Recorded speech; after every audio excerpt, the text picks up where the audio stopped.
Welcome back to the channel. We're back with our commander deck profile. Today with Miku, Font of Pop, aka Giada, Font of Hope. We have one in a white for a 2/2 with Flying Vigilance. Each other angel you control enters the battlefield with an additional +1/+1 counter on it for each angel you already control. You can also tap it to add white mana. Spend this mana only cast an angel spell. So we have plenty of ways to get plenty of angels onto the battlefield so that we can get plenty of strong angels in order to fly over our opponent, in order to deal plenty of damage right to their face. On top of that, we have a little bit of life gain synergies here with this deck in order to make sure we could benefit off that while we're at it. This one was requested down there in the comment section, so if you guys have another deck you'd like to see us cover, leave it down there in the comment section so we could get to that. But let's get into this one card by card. We have Arcane Signet. Arcane Signet, always we want to make sure we get that mana so we can make sure we're able to actually cast our spells. That plus Miku on the board allows us plenty of mana already, allowing us already that 2 mana plus whatever you had for Miku, allowing us to get those 4 mana spells already. Excalibur the second, for 1 mana, you could get us onto the battlefield whenever you gain life, put a charge counter onto this, and equip creatures you control get +1/+1 for each counter on Excalibur the second. Miku herself does have flying on top of that, so if we do put this on her, that does potentially allow us enough for that commander damage. The Vigilance is also nice, allowing us to also be able to protect with a pretty big creature there. Herald's Horn. We are running a lot of angels in this deck, so this allows us to draw those angels off the top of our deck a little bit easier, because at the beginning of your upkeep, look at the top card of your library. If a creature is a chosen type, aka angel for this deck, we get to add to our hand, and we can cast our angels for 1 less, potentially getting around that commander tax there for Miku, or potentially allowing us even easier way to get our other angels on the board. Heraldic Banner. Enters the battlefield, choose a color, aka white, because we're on a mono white deck. Creatures control the chosen color get +1/+0, and you tap this to add some white mana to your mana pool, allowing us to swing in for a bit more damage. Because it'll be a +2/+1 counter if it's only 1 angel on the board. Marble Diamond for that additional mana. Mind Stone for some additional mana. Oh, also this one forgot to mention, I did make this one for just under 170, I believe, in order to make it a little bit more budget friendly than most decks that we tend to do. Moon Silver Spear, equip creatures first strike. So Flying Vigilance first strike, all good abilities to have, especially because those will make our opponent not want to block. Whenever a creature attacks, create a 4/4 angel creature token with flying. It does cost 4 mana to equip, so that's quite a hefty tax in order to be able to equip it to something, but it tends to be worth it because you're getting a 4/4 creature on the board, and you tend to pay 4 mana for a 4/4 with flying. That also enters with those +1/+1 counters on it, because it's each other angel you control enters the battlefield with a +1/+1 counter on it, not necessarily only when it's cast. Pearl Medallion for some cost reduction there. Seraphic Greatsword, equip creatures +2/+2, allowing me to become that 4/4 already. When equip creature you control attacks, the player with the most life or tied for the most life, create a 4/4 angel token with flying that's tapped and attacking that player, allowing us an even bigger than a 4/4 because we're going to tend to have at least that 1 angel that's swinging with us on board. So it tends to be worth it. Soul Ring for that additional mana. Swiftfoot Boots to make sure that we could use Miku's ability to turn She comes down in order to make sure that, she could just tap for that mana. You can also run Lightning Greaves in here. We didn't put those ones in here, this one, just in order for a little bit of overall cost reduction. Book of Exalted Deeds at the beginning of your end step. If you gain 3 more life this turn, create Druidry White Angel creature token with flying, allowing us those additional angels, allowing us those additional +1/+1 counters on all of our creatures. You also pay 3 mana, exile this card, put an Enlightened counter on target angel, it gains you can't lose the game, and your opponent can't win the game. Potentially making it so that we have an indestructible, you can't lose game, can't win, your opponent can't win. Wind Crystal, a little bit of cost reduction there for our white spells. And then if you would gain life, gain twice that much life instead, allowing us to get to that threshold for our end of turn abilities. Also allows us to give our creatures flying and lifelink. It's not really the flying we care about because all of the angels I'm pretty sure have flying in this deck, but the lifelink does help us out a whole bunch there. Vanquisher's Banner. Creatures control of the chosen type get +1/+1. A little bit of benefit there. But whenever you cast a creature of the chosen type, draw a card, allowing us to draw into more angels, getting more benefits of Miku's ability there.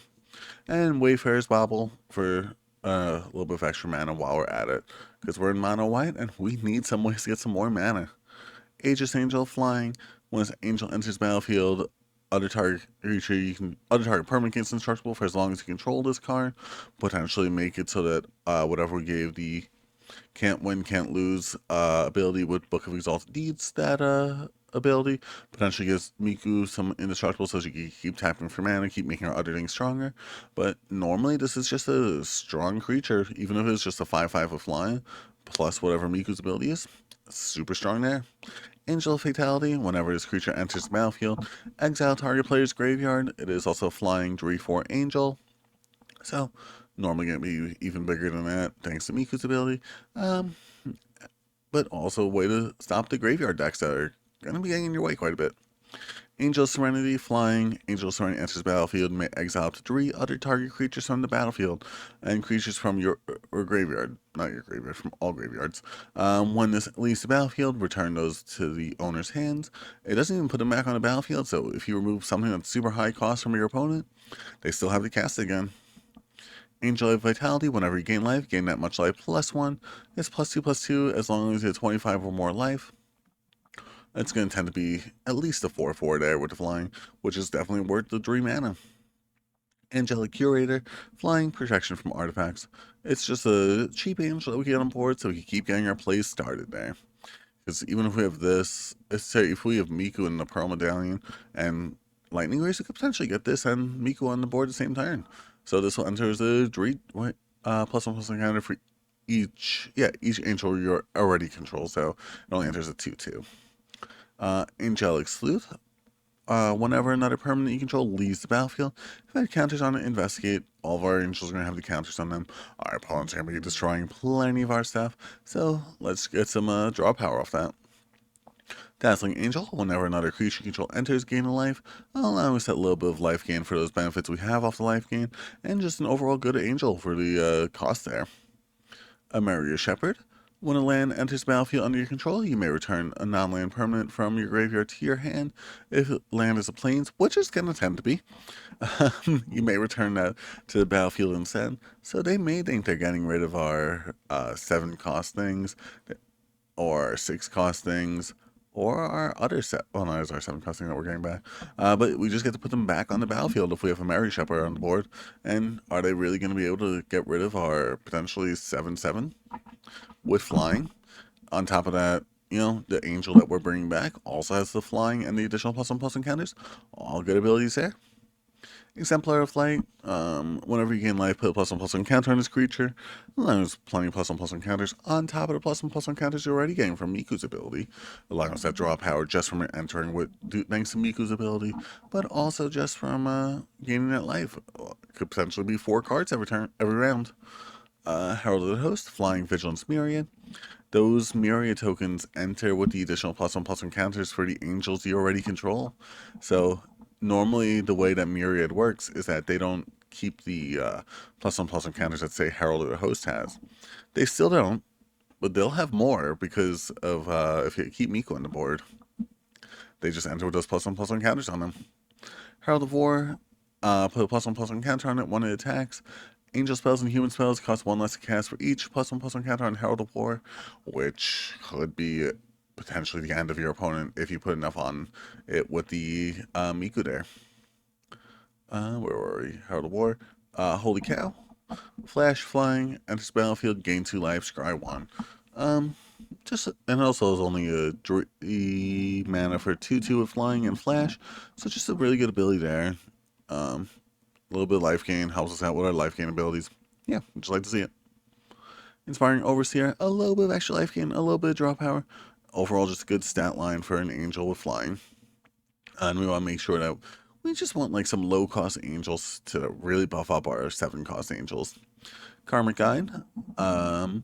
You could, when this enters the battlefield, return target creature from your graveyard to your hand. You can also echo it for 5, allowing you to basically cast it again. No, wait, at the beginning of your upkeep, keep under control since the beginning of your last upkeep, sacrifice it unless you paid sacrifice costs. I was thinking of something else. But yeah, allowing a low cost angel, allowing you another angel on the battlefield, allowing you to swing in for some big damage. Metropolis Reformer, Flying Vigilance. You have Hexproof, meaning that you can't be the target of spells or abilities, aka you can't be lightning bolted. Whenever this is dealt damage, you gain that much life. Um, with how much power and toughness it's going to have with all those plus on plus encounters on it, that could be quite a bit, and we're not scared about swinging in with this because it's going to have the Vigilance. Patron of Valiant enters plus on plus encounter. Sorry. Yeah, when it enters, put a plus one plus one counter on each creature you control, plus one counter on it. That's going to be all of our creatures essentially, because everything's going to have plus one counters on it. Resplendent Angel, each end step.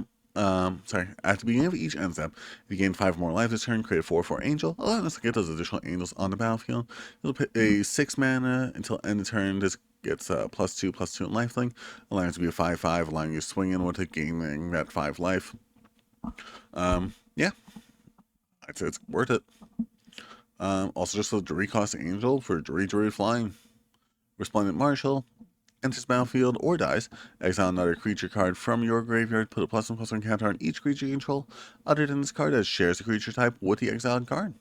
So, exile an angel, buff all our angels. They're already going to be buffed because we like to buff things. We already have a lot of creatures in this one. Righteous Valkyrie, whenever an angel or cleric enters the battlefield, gain life equal to its toughness. We have some strong angels. It's also when it enters the battlefield, so it'll benefit off those +1/+1 counters on as well. As long as you have at least 7 more life than your starting life total, creatures control +2/+2. On top of those +1/+1 counters, that's a lot of stats we're getting. Segovian Angel, Flying Vigilance, 1/1 for 1. Yeah, like I said, we want some cheap angels we can put on the boards super easily to get those additional buffs. Saphara, Sky's Blade. Other creatures in control of flying have indestructible, aka angels have indestructible. Sorry, I almost dropped the microphone there. You may pay white and tap 4 untapped creatures you control rather than paying the spell's mana cost, but we're going to just pay the mana cost for the most part. Sarah's Guardian, Flying, Vigilance, other creatures you control Vigilance, allowing us to swing in with that flying on top of all the other things that we're going to be doing to deal damage. Shattered Angel, Neverland enters the battlefield under an opponent's control, gain 3 life. We intend to do that during our opponent's turn, so, potentially some benefits off that with our life gain abilities. Sigarda's Vanguard enters the battlefield or attacks. Choose any number of creatures with different powers. They gain double strike till end of turn, allowing us to swing in with flying, vigilance, double strike, with all those abilities potentially indestructible with some other cards we had in here. Yeah, overall just super good ability for all of our angels there. Starnheim Aspirin, angel spells cost 2 less to cast, allowing some cost reduction. We really like to see it. Along with being an angel, oh no, it's like human cleric. I didn't realize that. Yeah. Sunblast Angel for 6 mana, you get 4/5. Enters battlefield, destroy all tapped creatures, aka hopefully we have all of our stuff vigilance, and we can board wipe our opponent instead. Or, just have it enter one before we attack. Draven Watcher, 4 mana, other non-token creatures you control get +1/+1 have vigilance, allowing us to swing in without to worry about being unable to block. And Valkyrie Harbinger, for 6 mana, you get 4/5 with flying vigilance. At the beginning of each end step, if you gain 4 more life this turn, create a 4/4 angel with flying vigilance, allowing some additional angels, allowing us those additional stats. Court of Grace enters the battlefield, become the Monarch. At the beginning of your upkeep, create a 1/1 white spirit token with flying. If you're the Monarch, though, get an angel, which will be a strong angel. Your opponents will be trying to swing at you. So make sure you leave up things to block in order to make sure you can keep being a Monarch, so you can keep getting more and more things to block with. So you keep being a Monarch, so you get more and more stats to make sure then you just swing with your opponent once you get your vigilance. Sigarda's Splendor enters battlefield. Note your life total, 40. At the beginning of your upkeep, draw a card if your life total is greater than or equal to no life total for Sigarda's Splendor. Then notate your life total again. Whenever you cast a white spell, gain 1 life. A little bit of life gain benefit off of casting all of our mono white spells, which is basically the entire deck. Yep, that looks good. For our instance, we have Brave the Elements. Choose a color, aka white. White creatures you control gain protection. White creatures you control gain protection from the chosen color until end of turn, meaning so we can swing in on our opponent if they have a monocolored deck. Or, all their creatures are just green anyway. Generous Gift for some removal. Heliod's Intervention for that additional life gain, or the potential removal, depends what we need at the time. Invoke the Divine, destroy target artifact or enchantment, gain 4 life, benefit off that life gain, benefit off that little bit of removal. make a stand in order to give ourselves some additional stats, along with indestructible. This way we don't just lose to a board wipe. Path to exile for some removal, revitalize for a little bit of draw power and a little bit of life gain, source supply share for that removal, and unbreakable formation for another way to give ourselves indestructible. For our lands, we'll always go into those last. Austere Command for our own board wipe, Cleansing Nova for another board wipe, normally destroying our opponent's stuff, not destroying. Sorry, well, no, we don't have a way to give everything indestructible. But if we have, destroying all creatures, which we give our stuff indestructible, or destroying all artifacts and enchantments, which we don't care about that one too much because we have 2 enchantments, 15 artifacts, but we're not going to have that many. To create Justice, create X4 angels with flying. That's going to be a lot of angels. You also cycle it for 3 in order to get X11 white soldier creature tokens. I mean, you don't want humans, you want angels. To benefit off Miku's ability there. Imperial Storm, cast a spell, copy it for each times you cast a commander's game, which could be quite a bit because your opponent's going to want to remove your commander a whole bunch. It's going to suck. We're going to get plenty of tokens because we're going to have our commander on board and get the benefit off those. And treat the angels, we're going to hopefully get this for the miracle cost because the other cost is very high.